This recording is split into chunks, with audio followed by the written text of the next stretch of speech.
अस्सलाम वालेकुम नाज़रीन, आज का सच के साथ मैं हूं नदीम हुसैन। अफ़गानिस्तान दिखाई देता है कि हुकूमत अमन और इस्तेकाम की तलाश में है। ज़ाहिर है जिस नौइयत का एहजान काबुल एयरपोर्ट पर बरपा है और गुज़श्ता 24 घंटे के दौरान 100 से ज़्यादा परवाज़ें जो हैं वो लोगों को लेके वहाँ से निकली हैं, वो इस बात का इंदिया भी दे रहा है कि वहाँ पे एक खौफ की कैफियत जो है वो बरपा है। और ज़ाहिर है जहाँ पर गैर मुल्की लोग जो हैं वहाँ पर मौजूद हैं बड़ी तादाद में, वहीं पर जो लोकल लोग हैं उनके ऊपर भी अब एक बेयकीनी की कैफियत जो है वो तारी है। तालिबान के तर्जुमान जो हैं मौलाना ज़बीउल्लाह, वो आज प्रेस कॉन्फ्रेंस करते हुए कह रहे थे कि गुज़श्ता 10 दिनों में अफ़गानिस्तान के अंदर अमन कायम हो चुका है। ख़वातीन के हवाले से कतई तौर पे कोई शिकायत जो है वो मौसूल नहीं हुई है और इसके साथ साथ हुकूमत साजी का मरहला जो है वो भी शुरू हो चुका है। तालिबान ने नया वज़ीर ख़ज़ाना, इंटेलिजेंस चीफ़ और कायम मुकाम वज़ीर दाखिला जो है वो उसका तकर्रुर कर दिया है। पंजशीर वादी जो है वहाँ पे तालिबान और शुमाली इत्तेहाद की मुज़ामती फ़ौज जो है उसके दरमियान अब तक की इतलात के मुताबिक शदीद लड़ाई जो है वो जारी है। क्या तालिबान जो हैं इस आखिरी रुकावट जो है उसको अबूर कर पाएंगे और ये पहली मर्तबा होगा कि ऐसा होगा। दूसरी तरफ CIA के डायरेक्टर जो हैं उन्होंने भी काबुल के अंदर अफगान लीडरशिप से बातचीत जो है वो की है। अमेरिका तालिबान के साथ भी राब्ते में है और ज़ाहिर है कि वहाँ पर इस बात की कोशिश हो रही है कि एक कसीरुल जहती जो हुकूमत है वो बन सके। लेकिन तालिबान जो है वो 31 अगस्त की जो डेडलाइन है इनखला की, उसको डेडलाइन नहीं कह रहे, रेड लाइन कह रहे हैं। अफ़गानिस्तान के अंदर जो बेयकीनी है वो यकीनन मुकामी अफराद के हवाले से भी है, लेकिन क्या ये सूरत हाल जो है वो बेहतर हो जाएगी? हुकूमत साजी का मरहला तय हो पाएगा और अफ़गानिस्तान के अंदर एक देर पा अमन जो है वो कायम हो पाएगा और वहाँ पर जो मुख्तलिफ़ ग्रुप्स हैं अफ़गानिस्तान जो है वो एक मरतबा फिर खाना जंगी की तरफ नहीं जाएगा। अभी तक इस हवाले से शुकूक व शुबहात का इजहार जो है वो किया जा रहा है और ये सूरत हाल जो है ये उस वक़्त तक वाज़े नहीं हो पाएगी जब तक काबुल के अंदर एक हुकूमत कायम ना हो जाए और फिर ये देखा जाए कि उस हुकूमत को जो है किस हद तक तस्लीम किया जाता है और बैनुल-अक़वामी सतह के ऊपर उसको पजीराई मिलती है। अफ़गान अवाम के मसाइल जो हैं उनके हल के लिए अभी काफ़ी फ़ासला जो है वो तय होना बाकी है। पाकिस्तान जो है उसको अपने पिछवाड़े में एक पुरअमन मुल्क की अशद ज़रूरत है, जिसके लिए गुज़श्ता कई दहाइयों से जो है वो कोशिशें होती रही हैं। पाकिस्तान के अंदर भी अब यकलख दहशत गर्दी के अंदर इजाफ़ा हो रहा है और ज़ाहिर है इस हवाले से तालिबान से भी रब्ता किया गया और उन्होंने एक कमेटी भी कायम की है, क्योंकि कुछ लोग जो हैं वो यकीनन अफ़गान जेलों से छुटे हैं और अब उस हवाले से वो ये बड़ा वाज़ेह मौक़िफ़ भी इख्तियार कर रहे हैं कि अफ़गान सरज़मीन जो है वो दहशत गर्दी के लिए इस्तेमाल करने की इजाज़त नहीं दी जाएगी। बुनियादी तौर पर ये वो सूरत हाल है जिस पर करेंगे बात। आपका अपने मेहमानों से तारुफ़ करवाते हैं। हमारे साथ मौजूद हैं इकराम सहगल साहब, मुमताज़ तज़िया निगार हैं हमारे साथ मौजूद हैं, lieutenant general retired Abdul Qayyum साहब मुमताज़ तज़िया निगार हैं। इकराम सहगल साहब, पहले तो ज़रा ये फरमाइए कि क्या अफ़गानिस्तान के अंदर आपको दिखाई दे रहा है कि तालिबान जो हैं वो एक कसीरुल जहती हुकूमत की तरफ जाएंगे, या ये कि वो ये समझते हैं कि हम फातेह हैं और हुकूमत बनाना जो है वो भी हमारा ही काम है और ये काम हमने ही सर अंजाम देना है? तो फिर ये सूरत हाल जो है इसके फिर नताइज क्या होंगे? देखिए, उन्होंने तालिबान ने बार बार कहा है कि हम इंक्लूसिव गवर्नमेंट बनाएंगे और आप देखें कि पहले जब वो काबुल पहुंचे तो काबुल को उन्होंने क्लियर कट उन्हें एंटर नहीं किया काबुल, और काबुल को तब एंटर किया जब गनी साहब वहाँ से फरार हो। उसके बाद उनने इसलिए एंटर किया कि उनने कहा कि सिक्योरिटी फोर्सेस जो थे लॉ एंड ऑर्डर के लिए वो गायब हो गए थे और हमें ज़रूरत था कि काबुल एंटर करके हम मेंटेन करें law and order, which is correct. अब आप देखें काबुल के अंदर लॉ एंड ऑर्डर प्रॉब्लम नहीं है, प्रॉब्लम जो है वो एयरपोर्ट के ऊपर। or on the way to the airport. Now, आपने कहा इंक्लूसिव गवर्नमेंट, मैं समझता हूँ बिल्कुल अगर इंडिकेशंस है, जिस तरह वो बातें कर रहे हैं हामिद करज़ाई साहब से, बातें कर रहे हैं अब्दुल्ला से, गुलबदीन हिकमतयार से और बाकी लोगों से, और देखें ओनली जो अभी तक थोड़ी बहुत उनको तकलीफ़ हुई है वो हुई है वली मसूद से, जो अहमद शाह मसूद के बेटे हैं, और वो क्योंकि अभी तक उन्होंने मिक्स्ड सिग्नल दिया अभी तक कि वो क्या करेंगे, मेनली बिकॉज अमरुल्लाह साले जो पहले NDS का चीफ होता था, बड़ा खिलाफ था पाकिस्तान के, बड़ा एंटी तालिबान था, और वो बाद में मिनिस्टर ऑफ इंटीरियर 2010 में उनको निकाला गया। पहले हम करज़ाई ने 2018 में गनी साहब पहले उनको इंटीरियर मिनिस्टर बनाया, और फिर जब वो इलेक्शन के लिए जा रहे थे तो उनको वाइस प्रेसिडेंट भी किया। तो ये नॉर्थ में चले गए हैं। ये इनको पहले से दुशान बेस में इंडियन एम्बेसडर था, इनको पूरा मदद देता था, और अभी भी पता ये चला है कि इंडिया ने जब देखा है कि कोई काम उनका नहीं बन रहा साउथ में, तो उन्होंने पूरा एफर्ट अपना ताजिकिस्तान से और ताजिकिस्तान के अपनी एम्बेसी के थ्रू वो कोशिश कर रहे हैं कि ये रैली करें नॉर्दर्न अलायंस को। नाउ देखना ये है कि नॉर्दर्न अलायंस इनकी क्रेडिबल थ्रेट बनता है कि नहीं। अगर क्रेडिबल थ्रेट बन गया तो आप यकीन जानें कि और जगह में भी लोग खड़े होंगे, उज़्बेक भी थोड़े खड़े हो जाएंगे, हज़ारा भी लगेंगे। एट दिस मोमेंट ऐसा नहीं लग रहा कि कहीं पर भी उनके पास क्रेडिबल थ्रेट आएगा, और वो डिपेंड करेगा काबुल के अंदर क्या होता है। सबसे पहली बात आप देखें कि उन्हें मेयर ऑफ काबुल को बोला कि आप ऑफिस आएँ और जितने भी सर्विसेज बुक करें। उन्हें आम माफ़ी दिया सब गवर्नमेंट ऑफिशियल्स को, उनको इनकरेज किया वापस आएँ। उन्हें बैंकों को बोला आप खुल लें। उन्हें एक्टिंग प्रेसिडेंट एक्टिंग गवर्नर लगा दिया है स्टेट बैंक के लिए हाजी इदरीस को। नेचुरली ये सब देखते हुए आदमी देखते हो कि ये मेच्योर एलिमेंट है तालिबान के अंदर, कड़ी के अंदर, बोथ पॉलिटिकल एंड मिलिट्री। और मिलिट्री जो है वो पॉलिटिकल जो रोल है, देखिए ना मुल्ला बरादर तो उनकी पॉलिटिकल साइड को रिप्रेजेंट करता है। जो military on the ground fighters हैं वो उनकी बातें अभी तक मान रहे हैं।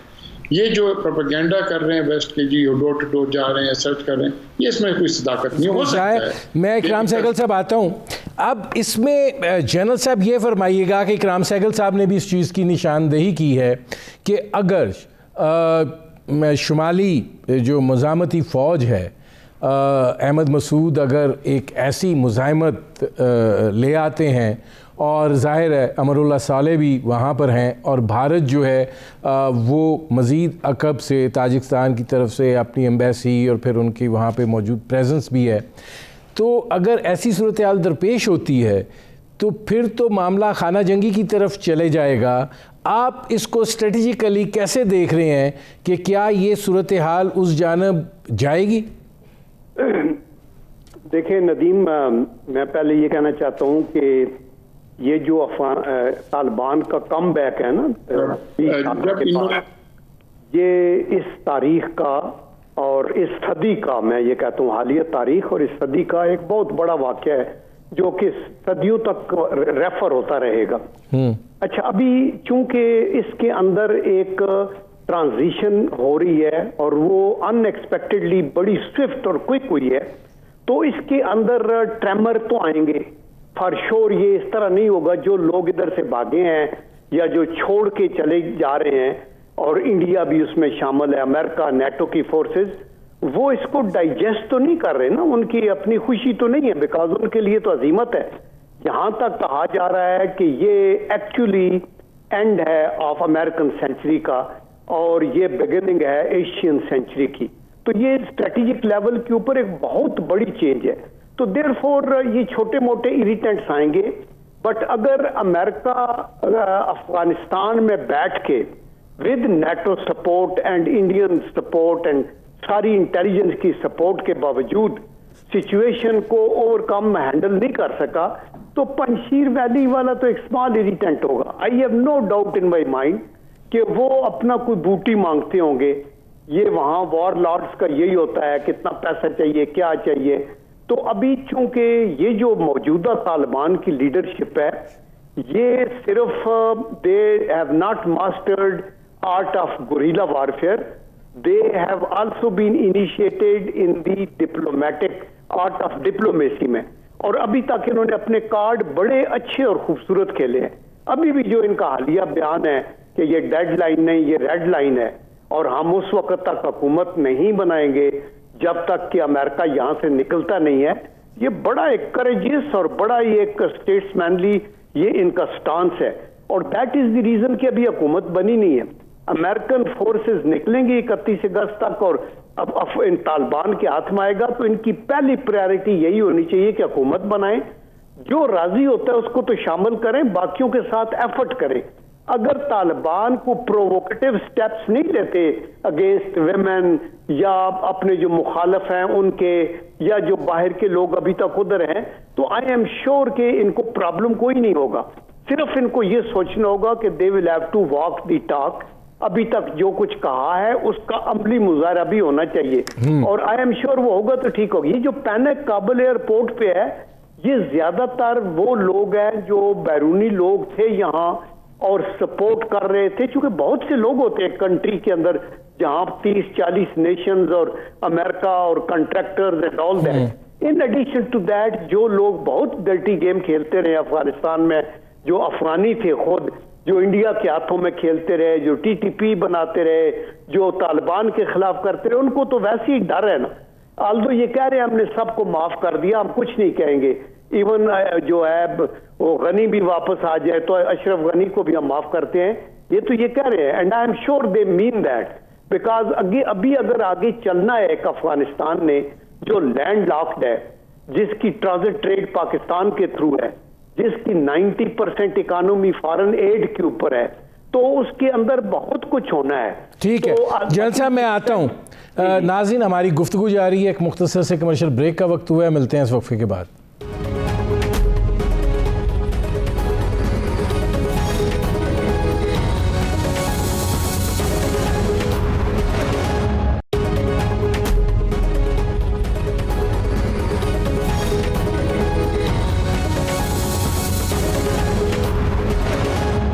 Welcome back. अच्छा इकराम सहगल साहब, ये फरमाइएगा कि आपने बात की हामिद करज़ई की, आपने बात की अब्दुल्ला की, ये लोग जो हैं, आप क्या समझते हैं कि ये कोई प्लेयर्स रह गए हैं इस सारी सिचुएशन के अंदर, और इनकी इतनी क़ुव्वत है कि ये तालिबान के साथ जो है हुकूमत साजी के अंदर कोई माने रखते हों? मैं समझता हूँ कि स्पीकिंग डिप्लोमेटिकली और स्पीकिंग इमेज वाइज तालिबान ने बड़ी अच्छी बात की कि इनके साथ बात कर रहे हैं, लेकिन मैं नहीं समझता कि इनको कोई भी इनकी रेली असर रसूख होगी। और अगर असर होता है तो फिर आप देखें इनकी रेटरिक क्या थी अहमद करज़ई की और अब्दुल्ला को, और हम जो गनी का जो वाइस प्रेसिडेंट था अमर साले। देखिए जनरल साहब ने बात की रिगार्डिंग पंशीर वैली, तो देखिए कभी भी रोमांटिसाइज हुआ अहमद शाह मसूद, वो तो एक उसने 2-3 दफ़ा रशिया ने ज़रूर कोशिश किया स्मॉल ऑपरेशन वहाँ पर। उसके बाद पंशीर वैली में अहमद शाह मसूद ने रशिया सोवियत यूनियन के साथ ट्रूस कर दिया था, और उस ट्रूस के बनस्बत उनको एक स्टैंड ऑफ था। और उस ज़माने में भी अहमद शाह मसूद के ज़माने में भी बहुत से फैक्शंस थे with in the Tajik community. ना अभी जो है 2 मेजर फैक्शंस है। एक फैक्शन आ गया अमरुल्लाह साले का, जो रीऑर्गेनाइज कर रहा है वो लोगों को जो पुराने अफगान आर्मी में थे और ताजिक थिंग। बट दूसरा फैक्शन मेजर है जो अहमद वली है मसूद, जो अहमद शाह मसूद का बेटा है, और उसने ऑलरेडी इंडिकेशन दे दी है। और मैं जनरल साहब से एग्री करता हूँ। Basically I think he is trying to negotiate a better deal for the Tajik and a role for himself in the new government. Now the point is, मैं ये समझता हूँ कि जो भी गवर्नमेंट ज़रूर आएगा वो for face I think they will certainly have inclusive, पर रियल पावर जो है मैं नहीं समझता तालिबान कभी भी रियल पावर बिल्ड करेंगे। ये अच्छी बात है कि क्योंकि देखें जब तक वहाँ पर फॉरेन फोर्सेस रहती हैं उनका कुछ ना कुछ इन्फ्लुएंस होगा, और वो इन्फ्लुएंस आप देख लें कि अगर उनके लोग आ सकते हैं जा सकते हैं, आप कुछ भी बोल लें, फ्लाइट्स तो निकल रही हैं काबुल से, आप कुछ भी पैनिक जो भी दिखाएं एयरपोर्ट के ऊपर, फ्लाइट तो निकल रही हैं, and those flights who are organizing those flights, the American command there who have made sure कि उनकी ATC काम कर रही है, उनकी वाकई काम कर रहे हैं। और इवन दो लोग बोलते हैं बड़ी मुसीबत है एयरपोर्ट पहुंचने में, और ये बात ठीक है, लेकिन तभी भी 8-10 हज़ार लोग रोज निकल रहे हैं वहां से, वो किस तरह एयरपोर्ट पहुंच रहे हैं? ठीक है जी, हाँ पैनिक जरूर है, उस पैनिक की वजह से, और पैनिक की वजह से जब आप जैसे लोग जब टीवी कैमरा लेके वहां जाते हैं तो नेचुरली आप भी तो सेंसेशनल स्टोरीज होती है ना, तो नेचुरली वो CNN को और कुछ नहीं मिलता, BBC को कुछ नहीं मिलता, वो यह स्टोरीज कर देते हैं जी वो हो गया तो फलाना हो गया। देखें, सिंपल बात यह है, the Taliban in full control. इक्का दुक्का जब इतनी फास्ट मूवमेंट हुई है तो इक्का दुक्का ऑब्वियसली हथियार तो डाल दिया, बट कंप्लीट तो पैकेट्स होंगे। उनके स्पेशल फोर्सेस जो थे वो स्पेशली ट्रेंड थे, वो तो बिल्कुल हथियार नीचे नहीं है, उनको पता है कि उनके खिलाफ कार्रवाई ज़रूर होगी। NDS के जो लोग थे जो मुलविस थे टॉर्चर में इधर उधर, उनके खिलाफ कार्रवाई ज़रूर होगी। तो naturally I think Taliban at the moment are acting maturely, और उन्हें अपनी देखी और उनको पता है कि उनको इन ऑल क्या करनी है। इकराम सहगल साहब, अब एक और सवाल है, मैं जनरल साहब से लेके चल रहा हूँ और यही सवाल मैं आपसे भी पूछूंगा। इसमें जनरल साहब ये फरमाइएगा, अगर कसीरुल जहती हुकूमत नहीं बनते हैं और तालिबान बतौर फातेह ही हुकूमत बनाते हैं और वो जो है स्टीयरिंग व्हील पर ख़ुद को बिठाते हैं, तो बैनुल अक़वामी सतह के ऊपर क्या रद्द अमल जो है वो होगा, और वो जो तालिबान अफ़गानिस्तान की तामीर नौ के लिए जो एक इक़्तिसादी जो चाहिए ताउन, वो तो अगर सूख जाता है तो फिर तो और नौइयत के मसाइल पैदा हो जाएंगे। या देखिए, आइडियली तो वहाँ एक इंक्लूसिव हुकूमत हो जिसमें ताजिक्स हैं, उज़्बेक्स हैं और हज़ारा के अलावा पश्तून, इन सब की नुमाइंदगी हो। आइडियली तो ये है, और दैट इज़ वाई वो इन कारज़ई और अब्दुल्ला वगैरह से बात कर रहे हैं। आल्दो ये फायर्ड कारतूस हैं, ये पपेट्स थे, ये इन्होंने अपने मुल्क को बेचा और ये पैसे बनाया। आपने देखा अशरफ गनी का भी आया हुआ था क्या, अबाउट 169 मिलियन डॉलर्स वो लेके उधर से भागा।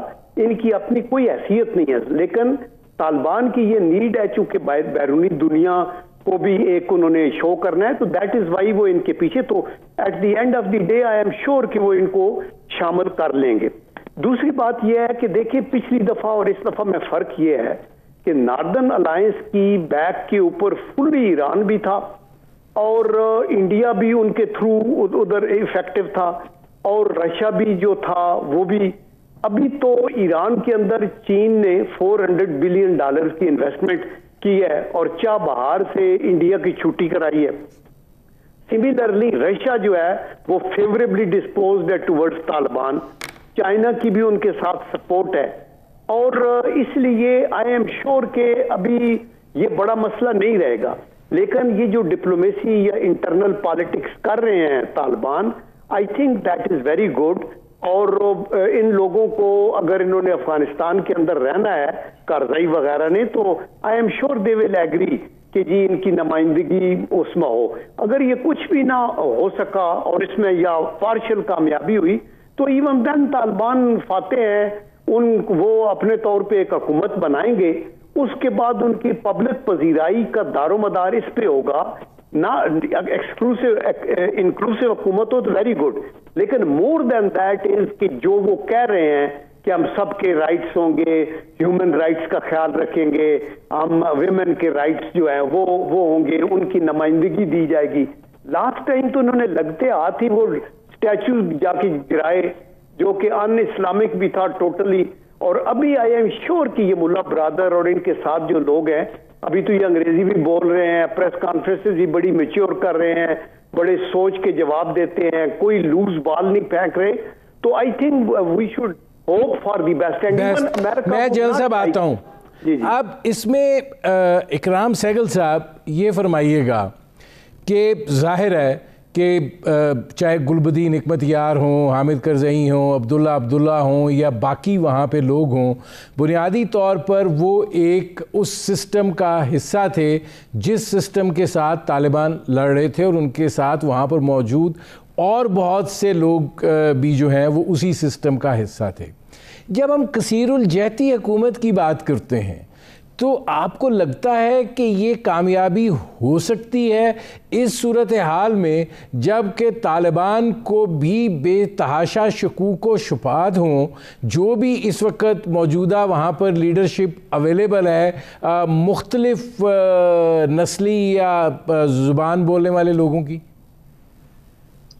देखिए, सिंपल बात यह है कि मैं नहीं समझता कि इतनी जद्दोजहद करके, इतनी तकलीफ़ें उठा के ये ऐसा हुकूमत करेंगे जहाँ पर पुरानी जो एलिमेंट्स हैं उनकी सिवा बोलते हैं ना परफॉर्मा उनकी शमूलियत होगी, नहीं उसके बाद नहीं होगी। उनकी शमूलियत क्यों होगी? उनकी शमूलियत इसलिए होगी कि वो अपना जान भी बचाना चाहते हैं। ठीक है जी, कर्जाई वर्जाई जो है इनके पास इतने पैसे हैं बाहर कि आप समझ भी नहीं सकते।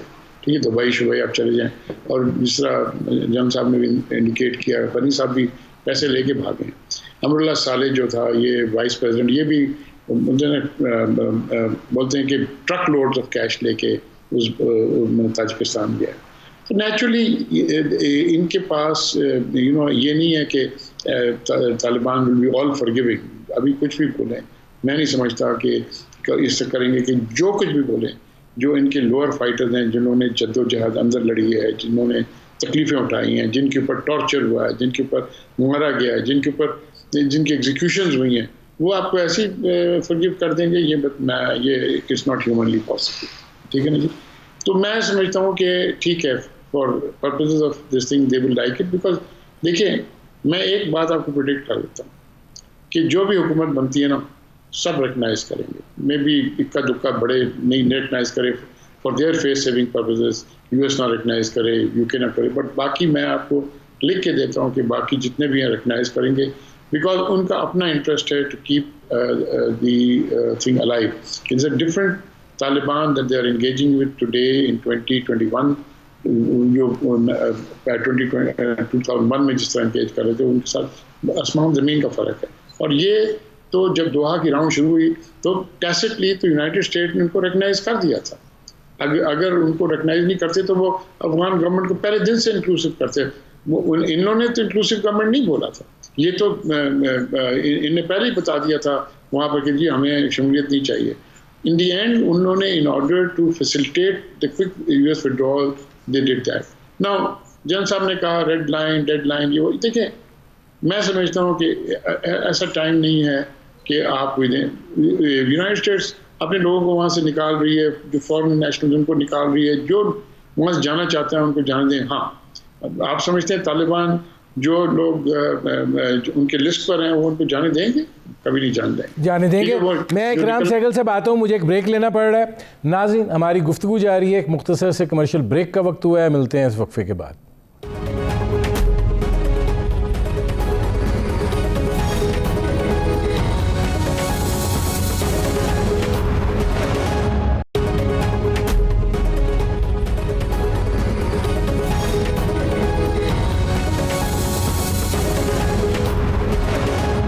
Welcome back. जनरल साहब, ये फरमाइएगा कि पाकिस्तान जो है वो आप समझते हैं कि हम जो ये चाहते थे कि हमारे अक़ब में एक ऐसी हुकूमत हो जो हमारे साथ दोस्ताना भी हो, और उस हुकूमत के नतीजे में अफ़गानिस्तान की सरज़मीन जो है वो पाकिस्तान के ख़िलाफ़ इस्तेमाल ना हो। आप समझते हैं कि पाकिस्तान को अब इत्मीनान होना चाहिए इस हवाले से, और जो भारत का असर व रसूख था और जिस तरीके से उन्होंने अपना एक प्रॉक्सी बेसिस वहाँ बनाए हुए थे, अब उस हवाले से हमें मुतमईन होना चाहिए? या देखिए, मैं समझता हूँ कि इंशाअल्लाह ये जो हमारी तवक्कुआत हैं ये पूरी होंगी। उसकी वजह ये है कि तालिबान ऑब्वियसली उनको भी पता है कि पाकिस्तान ने इस जंग में कितनी बड़ियां कुर्बानियां दी हैं और हमने कितना सफ़र किया है, और इनके जो रिफ्यूजीज हैं वो हमारे पास हैं, इनकी ट्रांजिट ट्रेड हमारे थ्रू है। और फिर ये मुल्ला ब्रादर तकरीबन 2010 से 2018 तक इधर ही कस्टडी में थे। And he was being looked after. ये कोई ऐसे वो अरेस्ट वगैरह तो नहीं था, और फिर ये अमेरिकन के कहने पे इनको किया गया। फिर आप ये सोचें कि इनकी एक अंडरस्टैंडिंग अमेरिकन के साथ भी है, जो दो मुज़ाकरात हुए और ये आपस में बैठ के बात हुई ना, the day they called them, और इनके साथ बात हुई, तो इसका मतलब उन्होंने इनको इनकी हैसियत को रिकग्नाइज किया। तो इसलिए मैं एक्सक्यूज मी, मैं एग्री करता हूं कि ये जो और चूंकि इस खिते के अंदर अमेरिका के इंटरेस्ट जो है वो खत्म तो नहीं हुए, पाकिस्तान भी इम्पॉर्टेंट है, अफगानिस्तान भी इम्पॉर्टेंट है, चूंकि इनकी जो है वो कंटिग्यूस है टू सेंट्रल एशियन रिपब्लिक, तो इतनी जल्दी वो कुट्टी नहीं करेंगे। ये अगर इनिशियली अपने कार्ड्स ठीक खेले, ये तालिबान और हुकूमत बनाने में हुए और उसके बाद अपने जो इनके जो इनिशियल पॉलिसीज होंगी वो बना लेंगे, तो बहुत से लोग इनको एक्सेप्ट करेंगे। और आई एम श्योर कि इवन अमेरिका भी कंसिडर करेगा कि हमारी अगर ये शराइत पूरी हो जाए तो हम इनके साथ इंटरेक्शन करेंगे। और पाकिस्तान तो I have no doubts in my mind कि तालिबान की मौजूदगी में, और ये तालिबान जो अभी दूसरी जनरेशन की लीडरशिप है जिसमें ये मुल्ला ब्रादर और ये लोग हैं, ऑलरेडी गुलबदीन हिकमत यार ने इंडिया को बड़ा साफ अल्फाज में कहा है कि आप यहाँ मिसयूज करते रहे और अभी आपको यहाँ कोई गुंजाइश नहीं है। और पूरी दुनिया जानती है कि यहाँ इनकी कमीनगाहें थी जिनसे ये हमारी कामरा बेस और मेहरान बेस और ये क्या कुछ इन्होंने नहीं किया।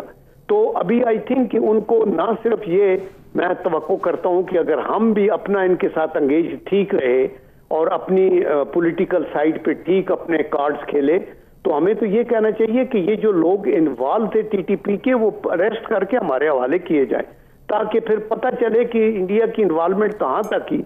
और जैसे बहुत से इनमें से ये यादेव टाइप निकलेंगे और फिर दुनिया के सामने उनको पेश किया जाए कि this is what they were doing. हमें कहते थे इनको टेररिस्ट की लिस्ट पे रखो और खुद स्टेट टेररिज्म में इन्वॉल्व थे, BLA की शक्ल में और TTP की शक्ल में। तो I think it's a change for the better. हम एक पीसफुल अफगानिस्तान चाहते हैं, हम कोई डिक्टेट नहीं करना चाहते जैसे DGISPR ने कहा या हुकूमत की पॉलिसी है। हम जस्ट फैसिलिटेट करना चाहते हैं, हमारी हमदर्दियां इनके साथ है। मैं आता हूं जन साहब। अब इसमें इकराम सहगल साहब ये फरमाइएगा कि TTP पाकिस्तान और ज़ाहिर है तालिबान अफ़गानिस्तान, इनका एक गहरा रब्त तो रहा है, इनकी मौजूदगी वहाँ पर रही है और ये लोग जो हैं ये पाकिस्तान के ख़िलाफ़ कार्रवाइयाँ भी करते रहे हैं।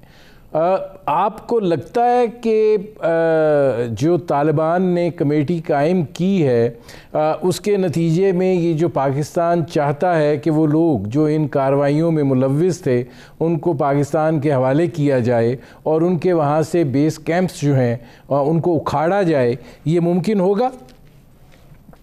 देखिए, मैं समटाइम्स मैं तो हैरान होता हूँ कि हमारे अच्छे मंजे हुए लोग एक बात नहीं समझते।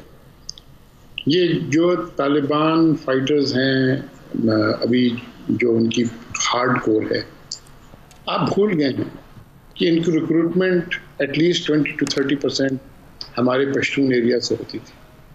ठीक, ये वही लोग हैं जो जाके वहाँ पर लड़ते थे और 2-3-4 साल के बाद वापस आके TTP को ज्वाइन करते थे। तो मैं भी अभी समझता हूँ कि अभी भी तालिबान के अंदर काफ़ी एलिमेंट्स वो होंगे जो पाकिस्तान के एक्चुअली पाकिस्तान के एलिमेंट पैदा हुए, और वो भी पर्टिकुलरली जो यहाँ से भागे हुए हैं, उन्होंने ज़रूर जाके कहीं ना कहीं पनाह तो लेना था। तालिबान गवर्नमेंट जितनी भी सिंसियर हो, तालिबान गवर्नमेंट की सिंसियरिटी को मैं बिल्कुल नहीं डाउट करूँ, लेकिन मैं अफसोस से कहना पड़ता हूँ कि वो TTP को यहाँ कोई भी करने का, जनरल साहब किस दुनिया में आप हैं, आप समझते हैं कि वो आप उनको अरेस्ट करके आपके पास दे देंगे? ये कभी नहीं करेंगे, वो ये उनकी ट्रेडिशन ही नहीं है।